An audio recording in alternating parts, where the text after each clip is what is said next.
Police कर्मचाऱ्याचा खून करून मृतदेह घराशेजारील पडीत खोलीत पुरला. बळेगावात खळबळ. छत्रपती संभाजीनगर जिल्ह्यातील वैजापूर तालुक्यातून एक धक्कादायक व खळबळजनक घटना समोर आली असून पोलीस कर्मचाऱ्याचा खून करून त्याचा मृतदेह घराशेजारील पडीत खोलीत जमिनीत पुरल्याचा प्रकार उघडकीस आला आहे.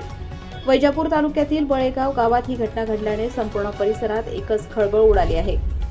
मृत पोलीस कर्मचाऱ्याचे नाव नानासाहेब रामजी दिवेकर, राहणार बळेगाव, तालुका वैजापूर असे असून ते देवगाव रंगारी पोलीस ठाण्यात कार्यरत होते. पोलिसांकडून मिळालेल्या माहितीनुसार नानासाहेब दिवेकर हे मागील 2 दिवसांपासून बेपत्ता होते. त्यामुळे नातेवाईकांसह पोलीस सहकाऱ्यांकडून त्यांचा शोध सुरू होता. मात्र ते कुठेही मिळून न आल्याने कुटुंबीय व सहकाऱ्यांमध्ये चिंतेचे वातावरण निर्माण झाले होते. दरम्यान रविवारी दिवेकर यांच्या मूळ गावी बळेगाव येथे त्यांच्या घरात काही संशयास्पद बाबी आढळून आल्या. याची माहिती मिळताच पोलीस तातडीने घटनास्थळी दाखल झाले.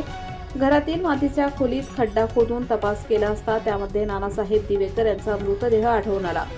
मृतदेह जमिनीत पुरण्यात आल्याचे स्पष्ट झाल्याने हा खून पूर्वनियोजित असल्याचा संशय व्यक्त केला जात आहे. घटनेची माहिती मिळताच पोलीस अधीक्षक डॉक्टर विनयकुमार राठोड, स्थानिक पोलीस तसेच स्थानिक गुन्हे शाखेचे पथक घटनास्थळी दाखल झाले. श्वान पथकही तैनात करण्यात आले होते. घटनास्थळी पंचनामा करून मृतदेह शवविच्छेदनासाठी रुग्णालयात पाठवण्यात आला आहे.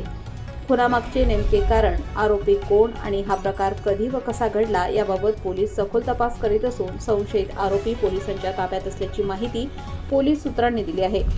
कर्तव्यावर असलेल्या पोलीस कर्मचाऱ्यांचा अशा अमानुष पद्धतीने खून झाल्याने संपूर्ण जिल्ह्यात पोलीस दलात मोठी खळबळ उडाली आहे.